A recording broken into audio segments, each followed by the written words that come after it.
Thomas and Friends, making tracks to great destinations.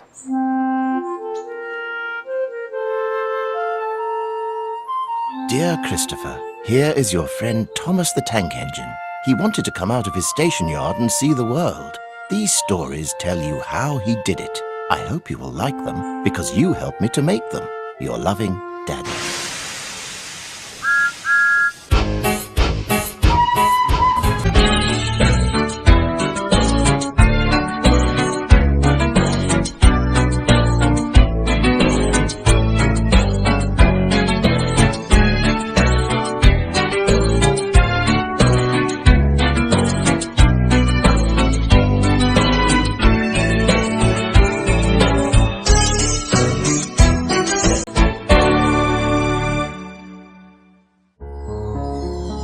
The island of Sodor is surrounded by beautiful blue sea.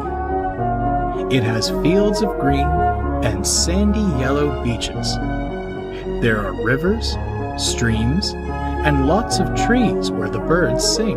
There are windmills and a coal mine and docks where visitors to the island arrive. The island also has lots and lots of railway lines.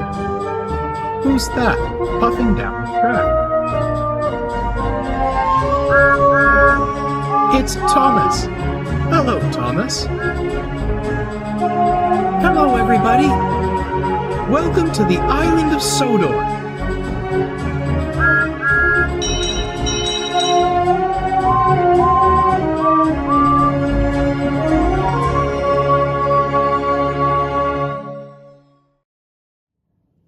The early days of Christmas.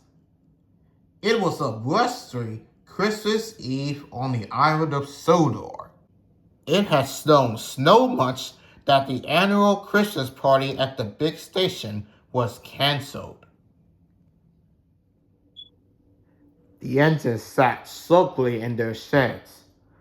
Their crews have gone home, and the engines really want their Christmas party to be better, just like last year. It's not fair, huffed Gordon. We always have a Christmas party. It would have been Donald and Douglas's first Christmas party first. Oh, that's all right, said Donald. Aye, added Douglas. There's always next Christmas. But we all deserve a party, added James, especially for Donald and Douglas. Donald and Douglas blushed, but it was actually Edward who spoke next. Well, truthfully, Gordon and James, we never had a Christmas party, and our first one almost really didn't happen. Isn't that right, Thomas? The engines looked across to Thomas, smiling in the corner of this shed. Oh, I remember it well. Go on, Edward, tell the story.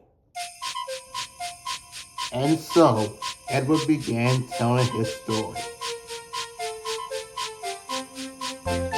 In the early days of the railway, it was smaller as far as less busy. Thomas and Edward had finished up building the line, and now were hard at work.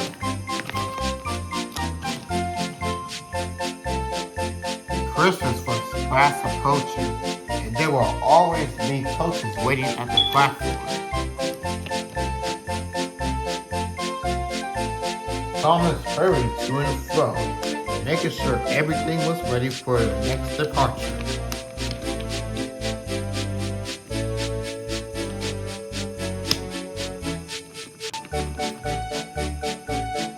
It was morning Christmas Eve, and Thomas was fetching coaches for the first train. There were passengers chatting merrily to each other. Will you be joining for the Christmas party tonight? Asked a smart-dressed man. Oh yes, beamed the young woman. I wouldn't miss it. At that moment, Edward puffed in. Edward, called Thomas, what is a Christmas party? Well, a party to celebrate Christmas, of course, Edward said cheekily. Drivers been going about it recently. The town square has been decorated with lights, wreaths, and tinsel. It even had an ice rink for skating. And a beautiful Christmas tree. The townsfolk will gather there and celebrate tonight. Thomas was ecstatic. That sounds splendid, he said excitedly. It's a shame we can't go. Unless, what if we have a Christmas party of our own? Edward thought it would be a great idea, but not because they're engines. Railway, Thomas, he said. We don't have parties. Thomas frowned as Edward left the station. Spoiled sport, he said to himself. And at that moment, Thomas spotted the fact director, which is a top of hat, was walking to his office about to get ready to start his work for the day. Sir, can you come here, please? The fact director jumped, and his suitcase and papers were scattered on the ground. Oops, I'm sorry, sir. The fact director scowled. Is there something I can do for you, Thomas? He demanded. Well, sir, stammered Thomas, I was gonna ask you if we can have a Christmas party, sir. Certainly not, said the director. We have passengers and goods trains to deliver before this evening, and we don't have time for parties, Thomas. He turned on his heel and walked away and forcefully shut the door. Thomas was cross. "Pa," he grumbled, "I can plan a party and still get my work done." Then an idea flew into Thomas's funnel. "That's just what I'll do," he said. And Thomas raced back to work.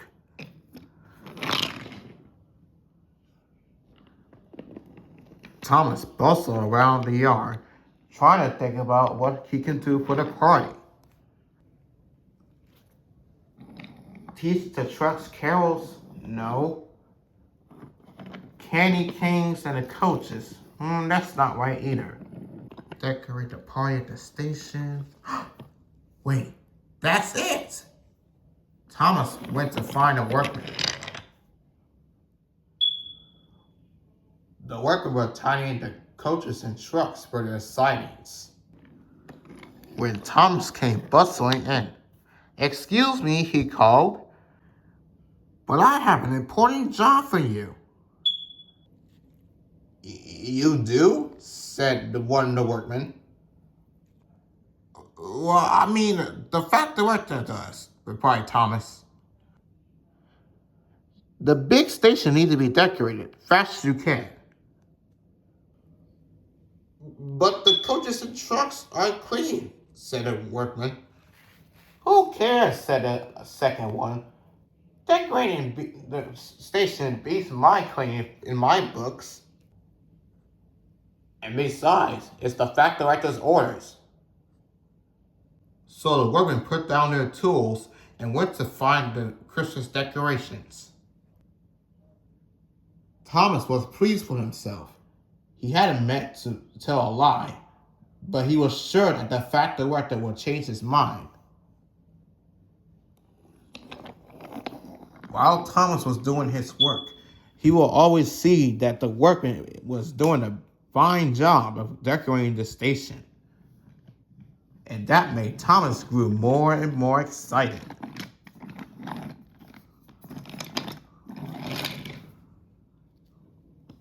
Moments later, Thomas had stopped to take on water.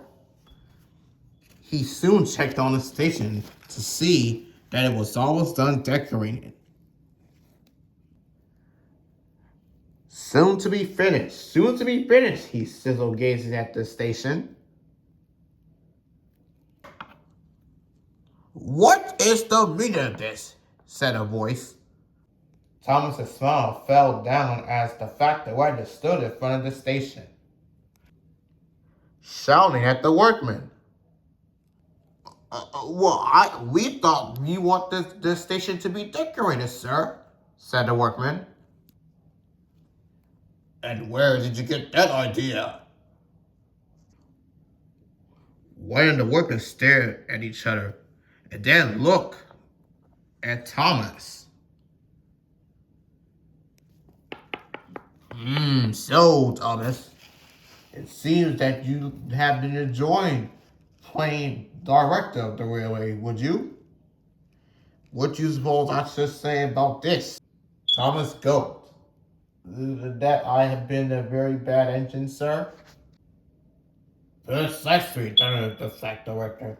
You will shut trains and hurry the work I give you. And I do not want to hear another word about parties for the rest of the day. What's so clear, Thomas? Yes, sir, replied Thomas. And so the worker was starting to take the decorations down, but the top had stopped him. You wasted enough time on that nonsense, the factory worker said crossly. Get back to work. Yes, sir, the workman.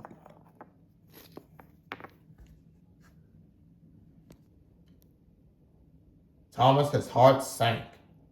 It seems to him that it wouldn't be a party after all. As he finished his drink, Edward arrived so that he could get some water as well. He could see that Thomas was feeling down. You look like misery, Thomas, he remarked. What's wrong? Thomas was too heartbroken to answer. I better fetch your next train, he said, and Thomas puffed away sadly.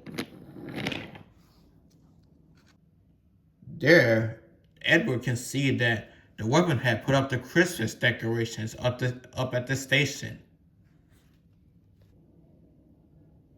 He thought about how excited Thomas seemed about a Christmas party. Now Edward felt sorry for Thomas. Oh dear Thomas, he said sadly. If only there's something I can do to help.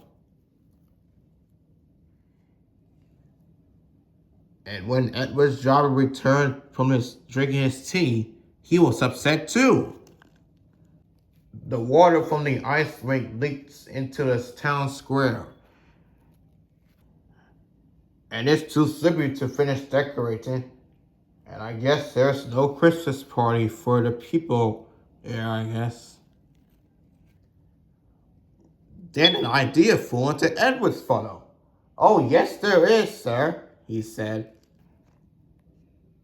And he told his driver everything.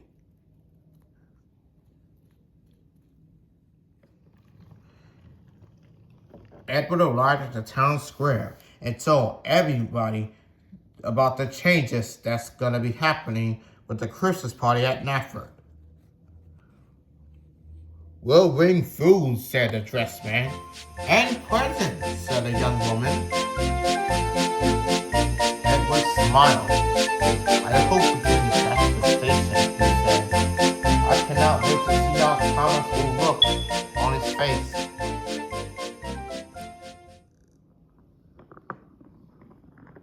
Thomas's work was done. He was puffing back towards the sheds. He was about to puff through the big station until the Christmas lights came on, and the chorus of cheers interrupted around Thomas. Thomas was amazed. There were Edward, the crew, and the people from the town square. Merry Christmas, Thomas, they yelled. Thomas couldn't believe his eyes. I couldn't believe it, he said. But how and when? What is all this? Said a voice loudly. There was all silence. Standing in front of the next to the crew was the fact director. He came walking towards Thomas. I told you, Thomas, no party. You went along and planned a Christmas party anyway. You are a very disobedient engine. And tomorrow you'll stay in your shed. Thomas was speechless, but luckily he didn't have to say anything. It was me, sir, Edward said bravely. I planned the party. You see, the people at Town Square was supposed to have a party at the Town Square station, but it got canceled because the water wink. The fat director was surprised. Oh, he said. I suppose, he began. I haven't been to the brightest of spirits. I was so busy trying to insure our passengers that I got home to enjoy Christmas with my family and wife. That I didn't think to thank my hard-working engines. He paused. I see that you tried to bring everyone from the town square together for Christmas. And I'm sorry for my outburst towards you, Thomas. Does this mean that we can still have our party, sir? Of course, Thomas, the fact director laughed. Happy Christmas to you and Edward and everyone, to you all.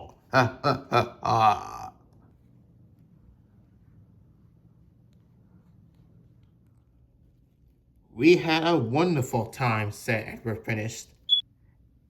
Everyone stayed and had a party until the storm had let out, and Sir Topham had brought his family to the shed on Christmas Day to give us coal for our good work. The engines all laughed. Oh, thank you, Edward. That was a wonderful story, said Donald Douglas. It certainly brightened the mood, said Emily. Indeed, added Henry. I can sleep soundly knowing that I have got my friends all around me. You're right, Henry. And I'm pretty sure I've got friends like you all until the very next year. Merry Christmas to my friends and to all of you out there watching this episode. And to all a good night. Happy winter holidays, everyone. And one by one, Thomas and the rest of the engines fell asleep.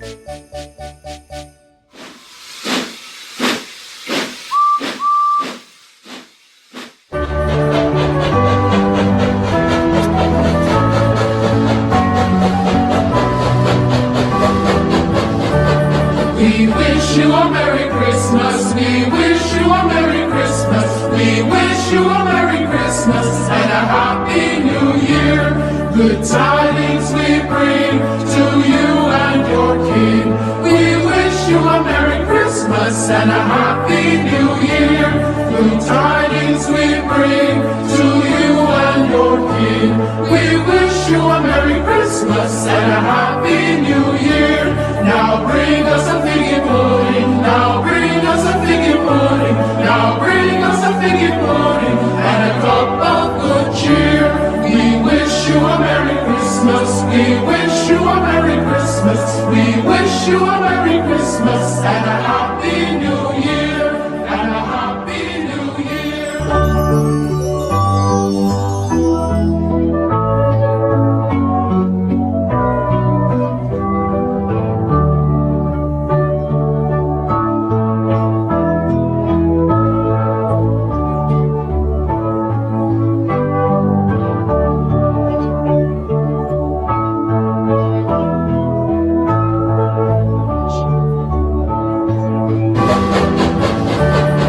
We wish you a Merry Christmas. We wish you a Merry Christmas. We wish you a Merry Christmas and a Happy New Year. Good tidings we bring to you and your king. We wish you a Merry Christmas and a Happy New Year. Good tidings we bring to you and your king. We wish you a Merry Christmas and a Happy New Year. Now bring us a figgy pudding. Now bring us a figgy pudding. Now bring us a figgy pudding and a cup of good cheer. We wish you a Merry Christmas. We wish you a Merry Christmas. We wish you a Merry Christmas and a Happy New Year. And a Happy New Year.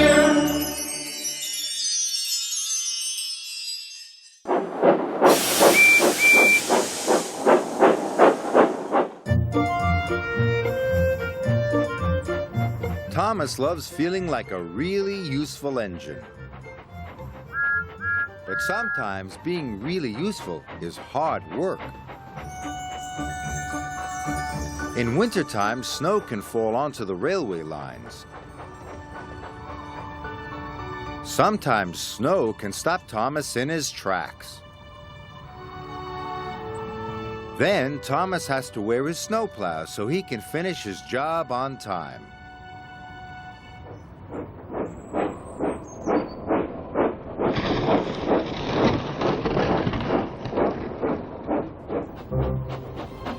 Sometimes the weather is foggy and it is hard for Thomas to see. So Thomas's driver lights his lamp, and Thomas puffs slowly and carefully.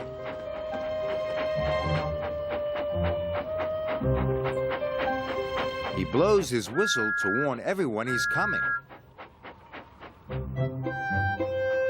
It's hard work, but Thomas always does his best.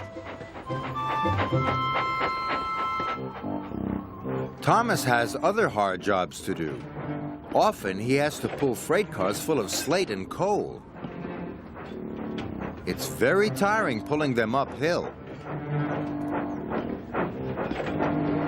And when Thomas goes down the other side, the heavy freight cars make it hard to slow down. So Thomas has to put his brakes on all the way down. But even when the work is hard, Thomas always tries his best and gets the job done. Thomas is a really useful engine.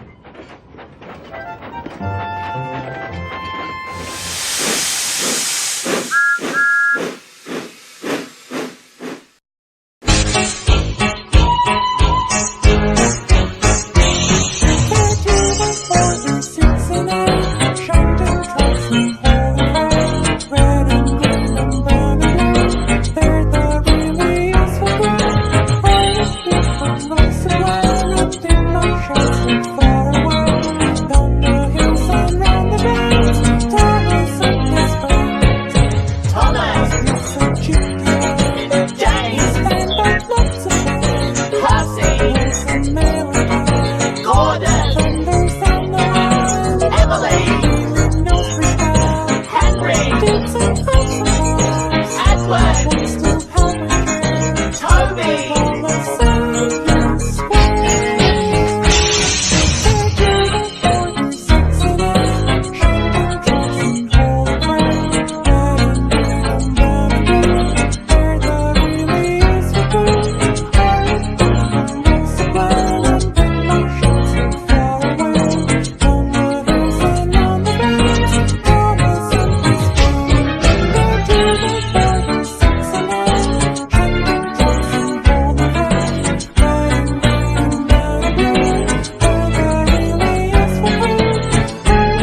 chime and jingle bell time, dancing in